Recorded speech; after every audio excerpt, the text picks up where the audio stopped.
It is March the 10th today, and we are going to be reading Chapter 2 of Mountains of Spices. This is the Mountain of Pomegranates, which is love, the law of love. So here we go. When the day was over, the shepherd called Grace and Glory and her two companions, and they started back to their home on the high places.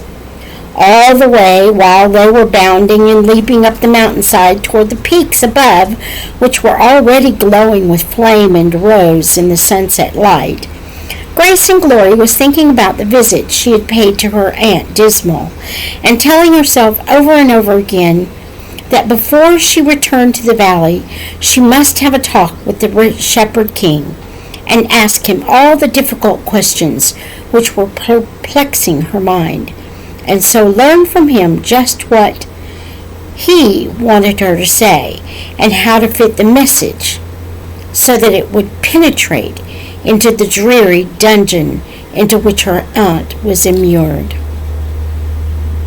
I'll make this just a tad bigger. As they all had hinds feet, they could leap up the mountainside to the heights above in almost no time, and when they reached the king's gardens, where they were lodging at that time, she made known to him her desire. He told her to be ready very early next morning to go with him to the mountain of Pomegranates, and there they would talk over the whole matter together. Grace and Glory was filled with delighted expectation. She had never been to the mountain of Pomegranates, and she loved to be taken to new parts of the high places and to look out on the glorious mountain ranges round about from new points of view.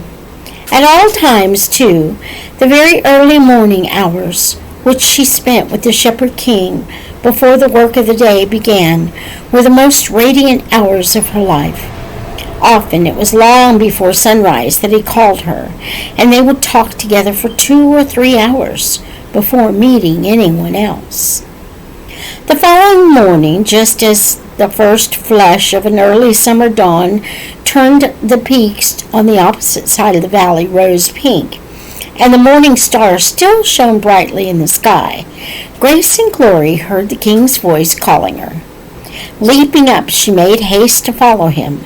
They paused, however, for a moment to rejoice in the beauty of the snow-white peaks, which seemed to be lifting themselves up toward the cloudless sky to catch the very first rays of the sun, for whose rising they waited in an almost breathless hush. As the first beams appeared over the opposite mountains, and the pure white slopes flushed with a fiery rose, Grace and Glory looked up into the face of the king and said, "My soul waiteth for the Lord more than they that watch for the morning. I say, more than they that watch for the morning." Psalm 130, verse 6. He took her by the hand, and they went leaping and bounding over the heights toward the mountains of Pomegranates. And as they went, she sang a little song, the mountain peaks at dawn, as in the early morning. The snowy mountain peaks look up to greet the dawning, so my heart longs and seeks to see thy face and glow with grace. Here, like the peaks at sunrise, my mind to thee I raise. Whoop!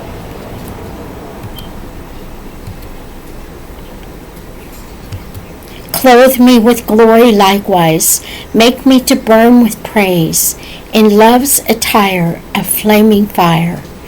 In robes of snowy whiteness, they greet their Lord the sun. I too await thy brightness, on winged feet I run. Give, now we meet, communion sweet. Thus Singing and leaping side by side, they came to a new part of the mountain range with which Grace and Glory was unfamiliar. Here in the beautiful orchards grew fruit trees of every variety, but more especially pomegranate trees. She had often noticed how the king seemed to rejoice in the pomegranates above all the other fruits, and this morning she felt that she understood as never before why he found them so delightful. They bore flowers and fruit at the same time, both a beautiful rose color with shimmerings of lavender in the depths of the flower petals, and their shining leaves, rosy fruits, and flowers against a background of turquoise blue sky were so lovely that she caught her breath with delight. The trees also cast a cool shade, and when the two sat down beneath one of the largest of them, it was as though they sat in a little arbor, looking out over a new range of peaks higher than any she had seen before. "Tell me, my lord," she said, after a little quiet pause during which she rested beside him, delighting in his presence, and stilling her head and mind so that she might be ready to listen to him and to learn all that he wanted to teach her. "Tell me why, as it seems, you love the pomegranate almost more than any other tree, and why this whole mountain is covered with them." "We are now on the mountains of spices," said the king, "a range of 9 mountains upon which grow my choicest fruits and spices. These pomegranate trees are the best picture of the first of the 9-fold fruit of the Spirit, which is love. As you can see, it is an evergreen tree, and the peoples of the East say that it is always safe to lie down and rest beneath a pomegranate tree, because no evil dare approach it. Its flowers are lovely, its fruit is delicious, and from it can be made a healthful and refreshing drink. The fruit, too, is full of beautiful seeds, and it is said that at least one seed in each fruit is from paradise. Beautiful, fruitful, evergreen, healing, and able to ward off evil spirits. Do you wonder that people find it lovelier than almost any other tree?" "No," she answered, "I can understand it very well. And I notice, too, that this mountainside is the most beautiful of all the places that I have yet seen, and that from it we look out on an absolutely new view. And yet, isn't that still the Valley of Humiliation right down there beneath us?" "Yes," said he, "you are quite right. Tell me, Grace and Glory, what you think about this new view." She sat beside him quietly for a long time, just looking at the scene spread out before her and trying to take it in. High, very high up into the sky, towered tier upon tier of gleaming white peaks, their distant summers hidden in a shimmering haze of light, so dazzling that she had had to cover her eyes. When, while in the foreground, in striking contrast, was a much lower mountain, beautifully shaped like a perfect pyramid, but black as coal from foot to stump.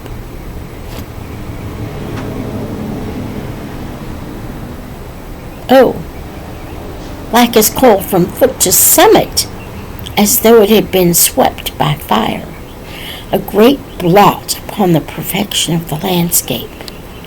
The contrast, indeed, was striking. It seemed a solitary, shattered, outcast, unable to hide itself from the great company of pure white onlookers.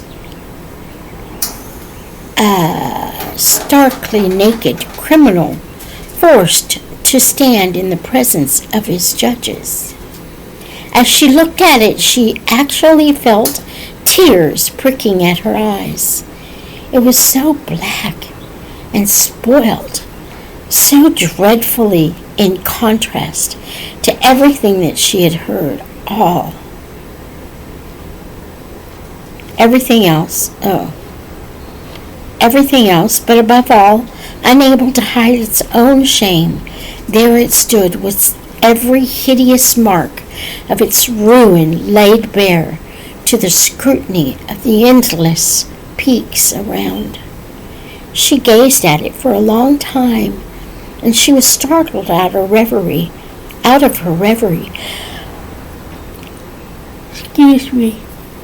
But a king's voice sang, "Grace and glory, why are you weeping?"